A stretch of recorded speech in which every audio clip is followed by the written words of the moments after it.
Hi guys! Welcome back sa aking YouTube channel. And kung bago ka pa lang po sa aking YouTube channel, ako nga po pala si Marian. And sa video to, ang isi-share ko sa inyo is yung 5 lessons na itinuro sa akin ng SB19. Bilang fan ng SB19 is meron akong mga bagay na na-realize simula nung i-follow ko sila, simula nung maging tagahanga nila ako. And ito yung nakakapag-motivate sa akin, isa sa nakakapag-motivate sa akin para ipulso ko yung aking passion, yung aking creativity. And sa hindi po nakakilala sa SB19, sila yung tinaguriang P-Pop Kings or Kings of Pinoy Pop.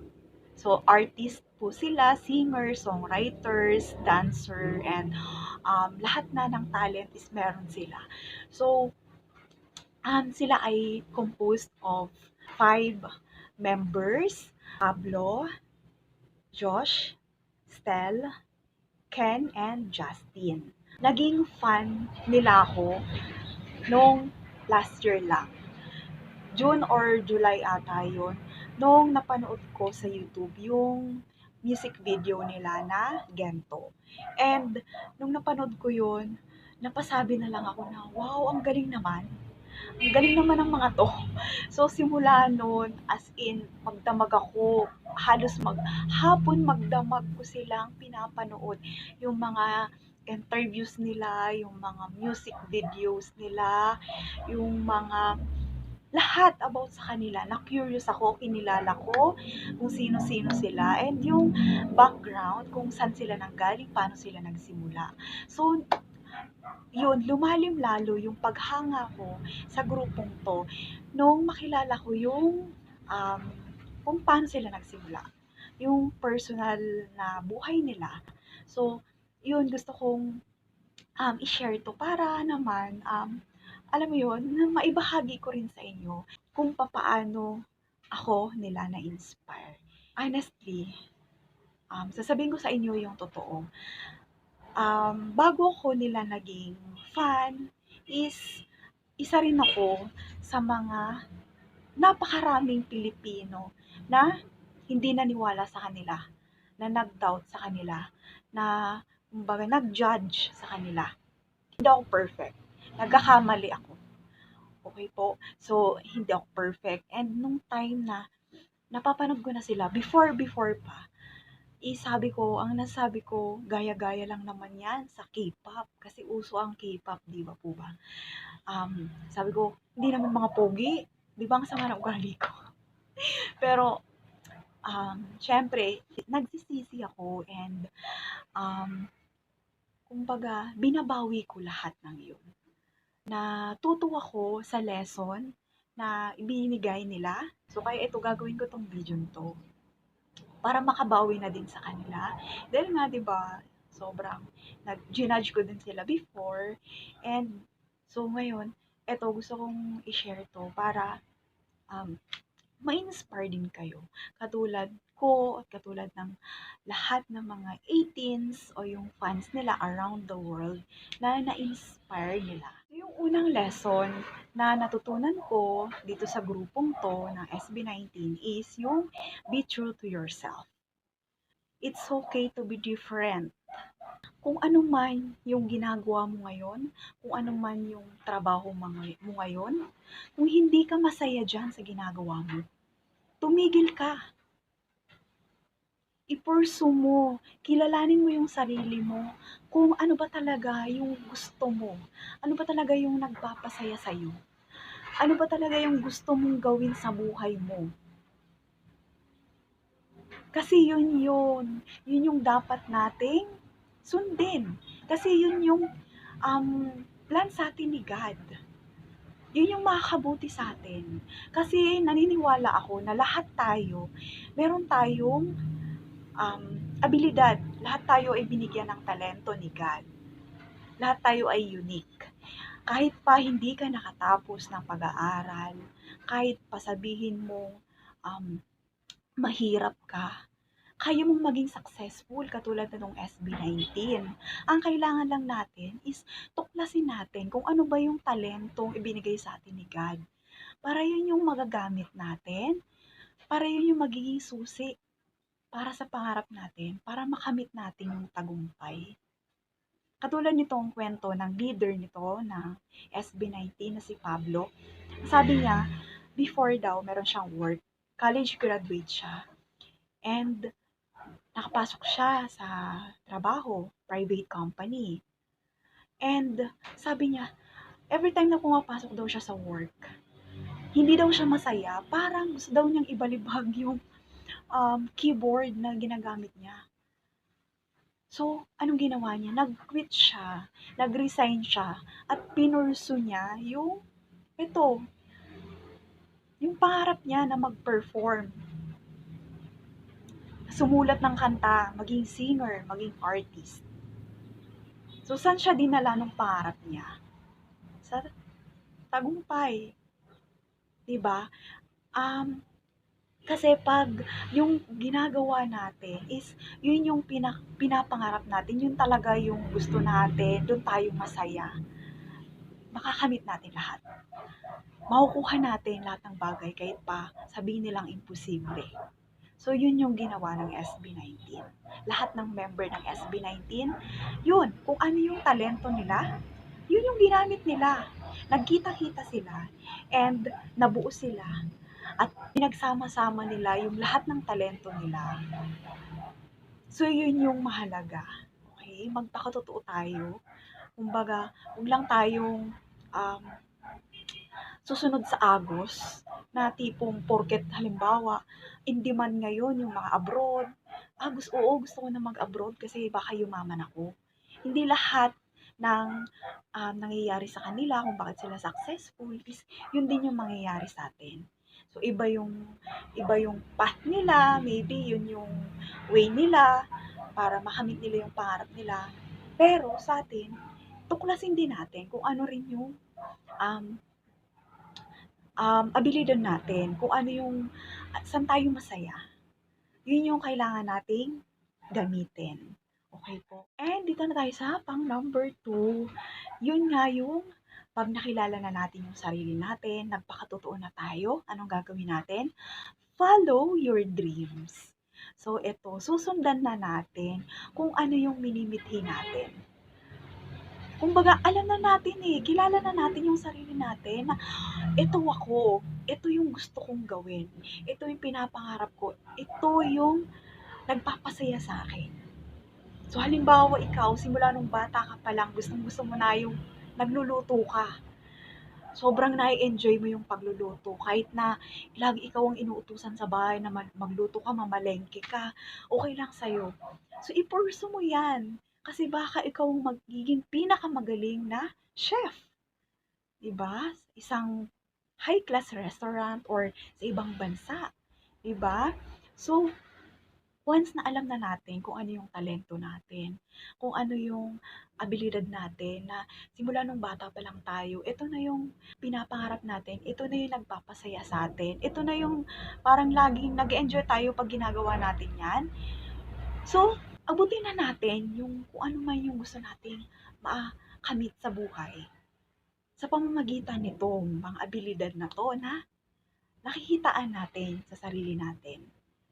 So, ito yung gamitin natin. Kasi ito yung right path na ibinigay sa atin ni God.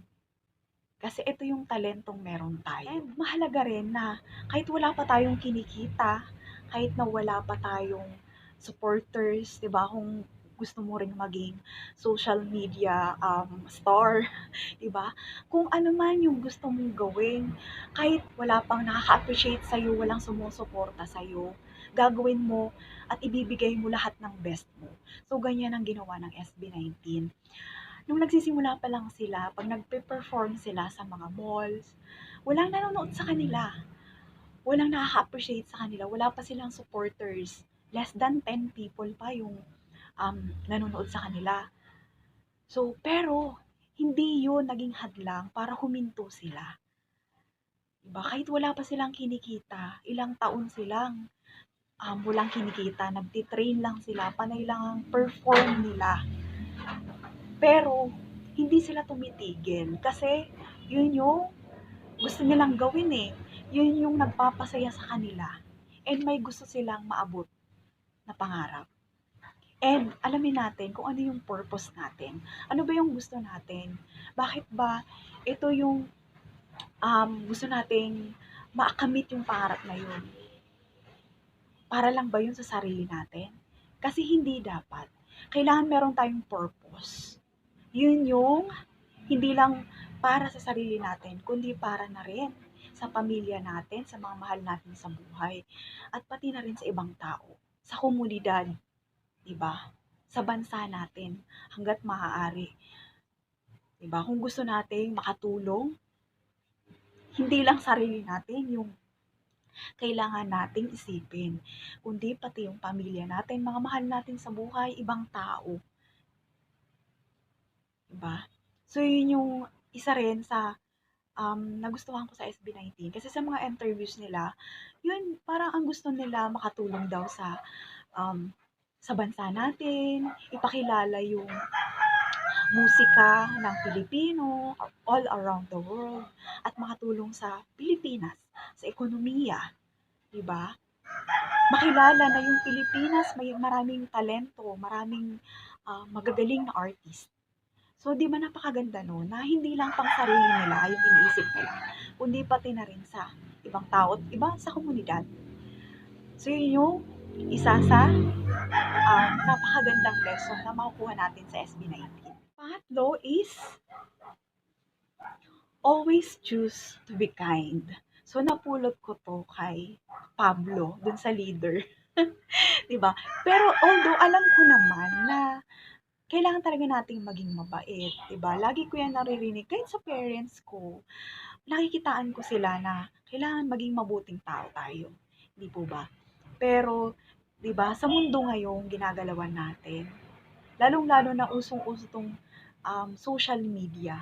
'Di ba? Ang dami nating maririnig ng mga negativity, ang daming toxic people nagkalat, hindi po ba? Yung tipong ang dali-dali nilang mag-judge or manghusga, manlait ng kapwa, talagang pinaparinig pa or talagang pinapangalanan pa nila yung mga taong yun, pinapangalandakan nila yung negativity na binibigay nila. So, hindi natin yan kontrolado. Okay po? Kasi hindi natin kayang kontrolin yung iniisip ng ibang tao, yung gustong gawin ng ibang tao. Hindi natin yan kayang utusan na, "Hoy, tumigil ka." Kung gusto nilang gawin, kung sa pambabash or pagiging hater, masaya yung ibang tao, hindi natin yan mapipigil. So, anong kaya nating kontrolin? Yung sarili natin. Kung paano tayo magre-react sa mga taong to. Halimbawa, ito yung SB19. Nung nagsisimula pa lang sila, ang dami talaga ng nagsasabi sa kanila na ang papangit daw nila, na gaya-gaya sila sa K-pop.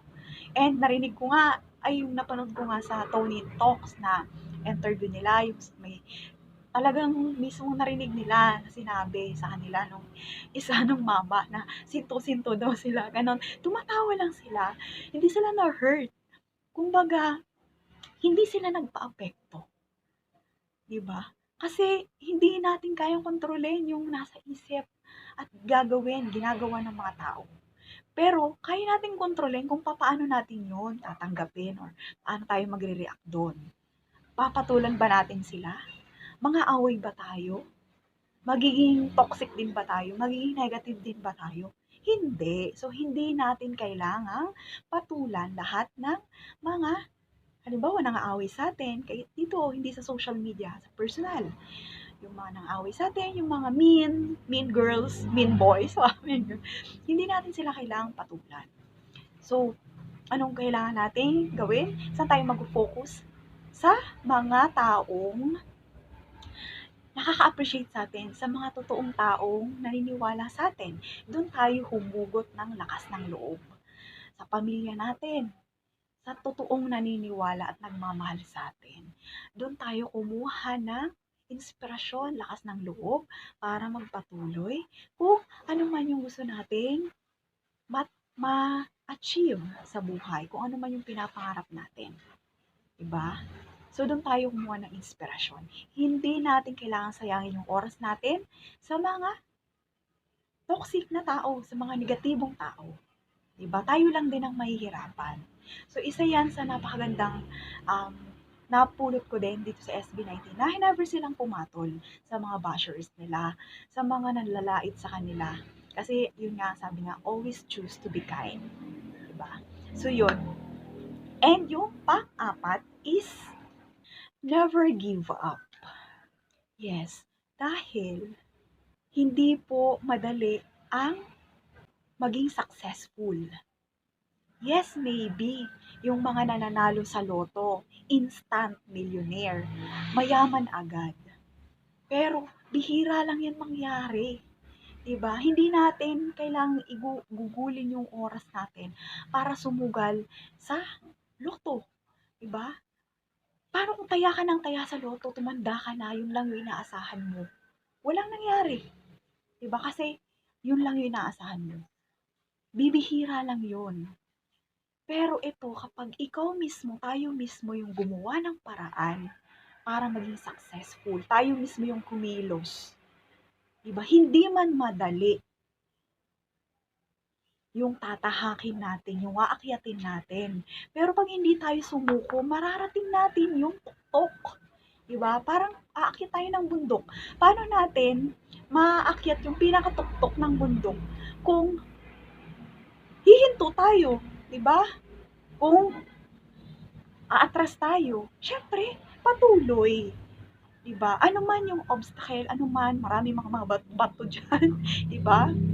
Umulan man umaraw, kung gusto nating marating yung tuktok ng bundok, 'di ba? Go lang. So, katulad nitong SB19, ilang taon silang nagtiis, ilang taon silang nagtrabaho, binigay yung lahat nila, lahat ng mga kaya nila, hard work, patience, 'di ba? Hindi sila sumuko. Kaya nandito sila ngayon. Kumbaga nakamit nila yung success na inaasam nila. So, hindi madali yung pinagdaanan ng SB19 and tayo, pag meron tayong pinapangarap sa buhay, wag nating isipin na bukas mayaman na ako. Bukas sikat na ako. Bukas may sasakyan na ako. Hindi pwede yung ganon. Kahit lahat ng mga milyonaryo dyan, i-observe nyo yung mga negosyante. Milyonaryo yan ngayon kasi ilang taon yan na nagtrabaho. Ilang taon nilang kumbaga ginugol yung oras nila at panahon, 'di ba? Para sa business nila or yung career nila, 'di ba? Kung saan man sila ngayon, ilang taon sila nagtrabaho, nagtiyaga. Ang mahirap kasi sa ibang tao is nakikita lang nila yung success, pero hindi nila nakikita yung hirap, kung paano to nagsimula, ano yung pinagdaanan, ilang taon nagsumikap. So, kailangan, kapag meron tayong iniidolong tao or na-inspire tayo sa isang successful na tao, tingnan natin paano sila nagsimula at yung journey nila para mas ma-inspire tayo. Magkaroon tayo ng patience. Di po ba? So, yun yung isa sa kailangan natin tandaan na kailangan meron tayong patience na in God's perfect time, ibibigay sa atin yung mga pinapangarap natin. Lalong-lalo na kung wala tayong ginagawang masama para maabot natin yung pangarap na yun. And nagtatrabaho tayo ng maayos. Lumalaban tayo ng patas. Kasi yung iba, baka um, gustong yumaman pero nalalamang sa kapwa. Yes, maaring panandalian, guminhawa yung buhay mo. Pero, wag ka. Totoo ang karma. Pag nanlamang ka ng kapwa, diba? Pag nanlamang ka ng kapwa, pag meron kang inagrabyadong tao, babalik at babalik sa'yo yan. Sisingilin ka niyan. 'Di ba? So, kailangan 'pag meron tayong, minimithing bagay is lumaban tayo ng patas. Huwag tayong manlamang sa kapwa natin. Okey po? And last is number 5, be humble. Maging mapag mag maging mapagpakumbaba. Be humble, ano bang English ng humble? Mapagpakumbaba. Excuse me. 'Di ba ano ang English ng humble? Mapagpakumbaba. So, 'yun. Um, Ito yung isa sa nagustuhan ko rin talaga sa SB19 dahil napaka-humble nila. Hindi sila nakakalimot kung saan sila nanggaling, kung paano sila nagsimula. At hindi sila nakakalimot na tumanaw ng utang na loob. Utang na loob saan? Sa mga tao, sa mga fans, sa mga supporters nila.